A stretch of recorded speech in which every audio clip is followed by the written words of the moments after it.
سیدہ ظاہرہ طیبہ طاہرہ جان احمد کی راحت پہ لاکھوں سلام۔ نبی علیہ الصلوۃ والسلام کی ظاہری آیات سے تشریف لے جانے کے بعد حضرت سیدہ فاطمہ الزہرا حضور کی قبر انور پر آئیں اور آپ نے یہ شعر پڑھے، صبت علیہ مصائب لو انہا صبت علی الایام سرن لیالیہ۔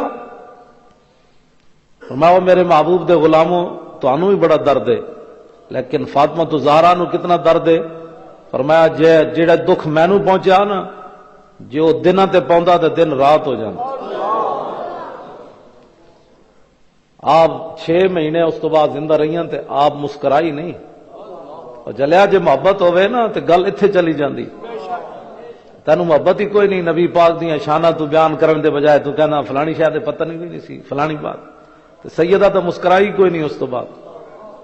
صحابہ دے رنگ سر میں جائے ہو گئے، دیوانے دی طرح گلیاں پھرن کہندے حضور نہیں ویکھے، حضور نہیں ویکھے یار، حضور نہیں ویکھے۔ حضرت بلال مدینہ پاک چھڑ کے چلے گئے۔ حضرت صدیق اکبر کیا بابا اذان تو دے، انہیں کیا ہوں اذان کوئی نہیں دینی؟ انہیں کہا یار دے، انہیں کہا نہیں دینی، انہیں کہا کیوں نہیں دینی؟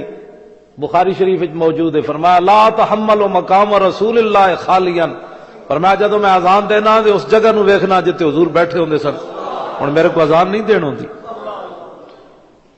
محبت ہوے تے گل وچ ہور ہوندی، جے بندہ اندروں کینے دا بھریا ہوئے انہوں کی پتہ حضور دی شان۔ قدر نبی دا ایک ہی جانن دنیا دار کمینے، قدر نبی دا جانن والے سو گئے وچ مدینے۔ قدر نبی دا اللہ جانے یا جانے اصحابی، قدر پانی دا مچھلی جانے یا جانے مرغابی۔ بسم اللہ تے اسم اللہ دا تے ایوی گہنا بھارا ہو۔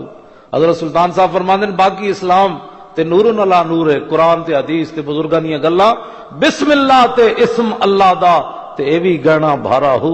اسلام وچ تے بسم اللہ دی قیمت کوئی نہیں، بسم اللہ تے اسم اللہ دا تے ایوی گہنا بھارا ہو، نال شفاعت سرور عالم چھٹسی عالم سارا ہو۔ حدوں بے حد درود نبی نو جیدہ ایڈ پسارا ہو، تے میں قربان تنہا تو باہو جنہ ملیا نبی سہارا ہو۔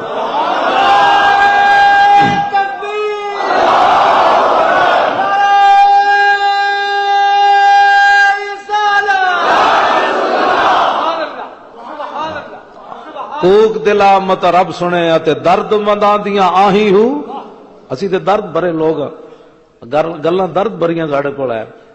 کوک دلا سلطان العارفین فرماندے ہیں کوک دلا مت رب سنے تے درد منداں دیاں آہی ہو، سینہ میرا دردیں بھریا تے اندر بھڑکن بھائی ہو، تیلا باج نہ بلن مشالاں تے درداں باج نہ آہی ہو، آتش نال یرانے لا کے باہو او سڑن کے نائی ہو۔ حضور نال محبت ہوئے تو پھر بندہ گل نہ کرے۔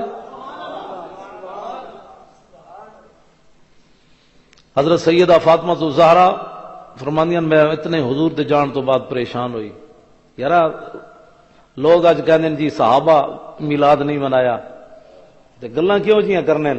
ساڈے بزرگاں نے لکھیا 3 صدیاں تک اندر درد نہ ہوئے تے پیو بھی مرے ہوئے تو کسی نو درد نہیں ہوندا چلیا۔ پیو میں ویکھیا لوگاں دے مرے ہوندے پینڈ چ پا کے لوگ سیاست تے گفتگو کر رہے ہوندے، پیو دا جنازہ پہ ہوندا، اندر بندے نہ مرے ہوئے تو پھر تو گل ہی کوئی نہیں۔ اندر بندے دا مریا تو لوگ گلاں کرنے جی صحابہ میلاد نہیں منایا۔ ساڈے بزرگاں نے لکھیا فرمایا 3 صدیاں 300 سال حضور دی امت نو حضور دا جڑا دنیا تو جانا سی وہی نہیں بھولیا۔ صحابہ اپنی اولاداں نو دسیا، انہاں اپنی اولاداں نو دسیا یار حضور گئے تے ساڈے تے گزری، حضور گئے تے ساڈے تے گزری۔ سیدنا صدیق اکبر جدو گل کردے تے منہ چ بھنے ہوئے گوشت نہیں بو آندی سی۔ صحابہ کیا جی مسواک کوئی نہ کرنے، اے تواڈے منہ چ بھنے ہوئے گوشت دی بو آندی؟ آپ نے فرمایا یار ایک گل نہیں، جدو رسول اللہ ظاہری دنیا تو تشریف لے گئے تے تسی تے رو پے، حضرت عمر تلوار چک لئی تے جناب ہوش بے ہوش ہو گئے، تواڈے رنگ بدل گئے تے صدیق نہیں رویا۔ جے میں رو پیندا تے مینوں کینے چپ کرانا سی؟ فرمایا میں وہ جڑا حضور دے فراق دا جڑا درد آیا نا میں اندر پیتا تے میرا دل جل گیا۔ ما زال جسمہ یجری حتی ماتا کان سبب موت ابی بکر موت رسول اللہ صلی اللہ علیہ وسلم۔ صدیق اکبر کا دنیا سے جانے کا سبب ہی یہ ہوا کہ آپ کا حضور کی جدائی میں جسم پگھلتا رہا، جب پگھل گیا تو صدیق چلے گئے اس دنیا سے۔ اس طرح کی مزید ویڈیوز کے لیے یوٹیوب پہ ہمارے چینل 12 میڈیا 92 سبسکرائب کرنا مت بھولیں. مزید اپڈیٹس کے لیے ہمارا فیس بک پیج 12 میڈیا 92 اور ٹویٹر ID 12 میڈیا 92 فالو کریں. تھینکس.